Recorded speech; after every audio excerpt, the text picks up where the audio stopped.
चीन को सबसे अच्छा दोस्त बताने वाला पाकिस्तान ताइवान से सीक्रेट डील कर रहा था। ये एक ट्वीट से खुलासा हुआ है। इसका मतलब ये कि कुछ एक खेल गुपचुप तरीके भी पाकिस्तान खेल रहा है, और अगर ये चीन को समझ में आ गया तो फिर पाकिस्तान की खैर नहीं। मनीष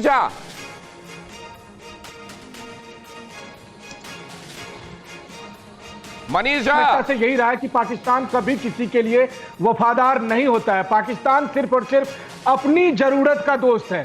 पाकिस्तान को जहां फायदा मिलता है, पाकिस्तान सिर्फ और सिर्फ उसी के साथ अपना इंटरेस्ट बनाता है। हमने देखा है कि पहले कैसे वो अमेरिका के साथ दोस्ती करता रहा।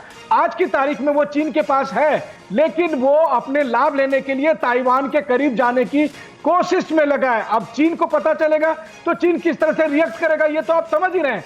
लेकिन अहम बात यह है कि शायद इसके पीछे पाकिस्तान की एक चाल यह भी होगी कि अभी चीन के राष्ट्रपति पाकिस्तान नहीं जाना चाहते, क्योंकि उन्हें पता है कि पाकिस्तान जाने का मतलब है पाकिस्तान को भारी आर्थिक मदद देना, और वहां पाकिस्तान चीन को यह मैसेज दे रहा है कि उसे मदद चाहिए, और अगर आप मदद नहीं देंगे तो हम किसी और के पास जाएंगे। जैसा आपकी भाषा में जब कोई देश कटोरा लेकर घूम रहा है तो उसे चंदा चाहिए। मैं आपके लिए पढ़ देता हूं। ये बहुत इंपॉर्टेंट खबर है।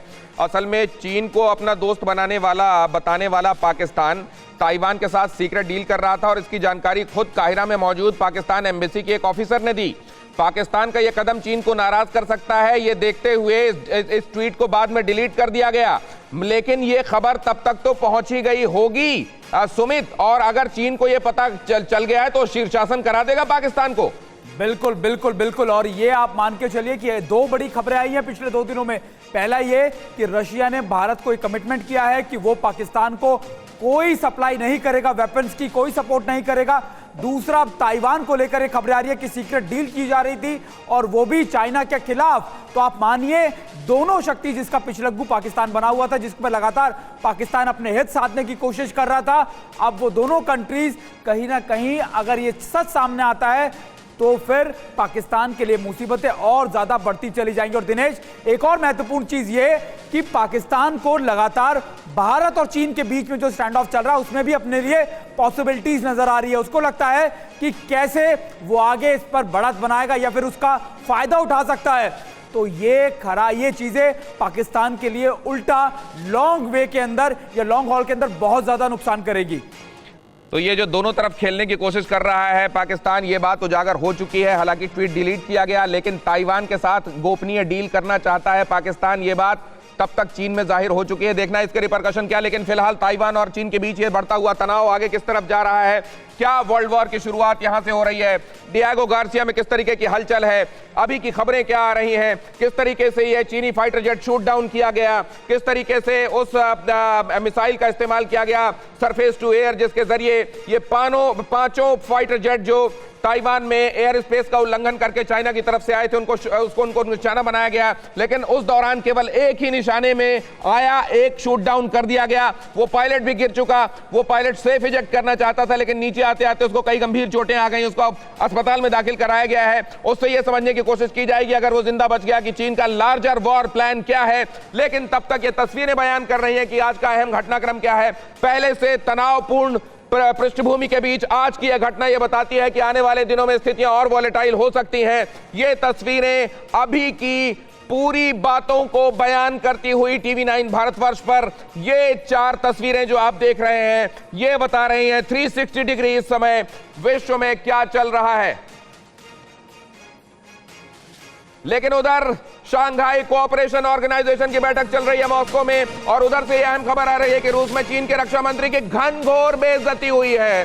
राजनाथ चीन के रक्षा मंत्री की तरफ देख तक नहीं रहे, ताक तक नहीं रहे, जबकि चीन के रक्षा मंत्री बड़ी उम्मीद भरी निगाहों से भारत के रक्षा मंत्री की तरफ देख रहे हैं। देखिए तस्वीरें, इसमें बॉडी लैंग्वेज देखिए, इसमें छिपा हुआ संदेश पढ़िए और समझिए कि इस समय हालात किस तरफ इशारा कर रहे हैं। सुमित, इन तस्वीरों को देखकर आपको क्या लग रहा है? देखिए, तस्वीरों को देखकर ऐसा लग रहा है कि जो 29 तारीख की रात को हुआ उसके बाद ये घटनाक्रम ऐसे बदला है 360 डिग्री की अब समझ में नहीं आ रहा चीन को कि आखिरकार करे तो क्या करे। और आपको याद होगा कि चीन की तरफ से एससीओ के अंदर कहा गया भारत से कि वो रक्षा मंत्री से बातचीत करना चाहते हैं। तो बातचीत का मकसद सिर्फ ये है कि 29 तारीख को जो रिवर्स पोजीशन हुई है, ये रिवर्स स्ट्रैटेजिकल पोजीशन जो हमने ली है इस पर चीन चाहता है कि भारत पीछे हट जाए। और यही वजह कि अगर आप देखें कंटिन्यूअसली वो भारत के रक्षा मंत्री राजनाथ सिंह से देख रहे हैं, ये चाहते हैं कि बातचीत का दौर किसी तरीके से बढ़े, लेकिन दिनेश भारत इसको लेकर अब तक मना कर चुका है। हालांकि ये कहा जा रहा है कि आज शाम को दोनों की बैठक हो सकती है, दोनों की मुलाकात हो सकती है, लेकिन बातचीत अब उस लेवल पर होगी जहां भारत जो चाहता है, भारत जिस डिसएंगेजमेंट की बात कर रहा था, जब तक वो चीज नहीं करेगा उसके आगे की बातचीत नहीं बढ़ेगी, क्योंकि भारत क्लियर कट ये पहले से कह चुका है कि होगा तो टोटल डिसएंगेजमेंट होगा, इसके ऊपर कोई बातचीत नहीं होगी। दिनेश, और जरा इन तस्वीरों में देखिए, लिटिल एम्परर्स का मुखिया, वहां की सेना, वहां के जवान कहलाते हैं लिटिल एम्परर्स, उस लिटिल एम्परर का मुखिया देखिए, और एक तरफ राजनाथ सिंह देखिए, थोड़ा कद भी देख लीजिए, थोड़ा तेवर भी देख लीजिए। और इस बीच एक और अहम खबर आ रही है, वो भी आपके सामने टेलीविजन स्क्रीन पर। चीन के लिए बहुत बड़ी खबर, जापान का अपनी कंपनियों को ऑफर।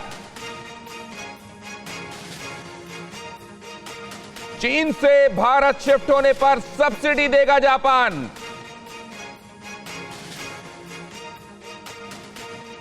जापान की वो कंपनियां जो चीन की धरती से काम कर रही थी, अगर वो भारत शिफ्ट होती हैं तो उनको सब्सिडी दिया जाएगा जापान की तरफ से। ये अहम खबर, बहुत बड़े कूटनीतिक मायने हैं इसके।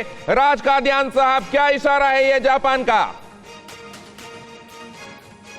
देखिए, हर कंट्री की कूटनीति उनके अपने हक में होती है।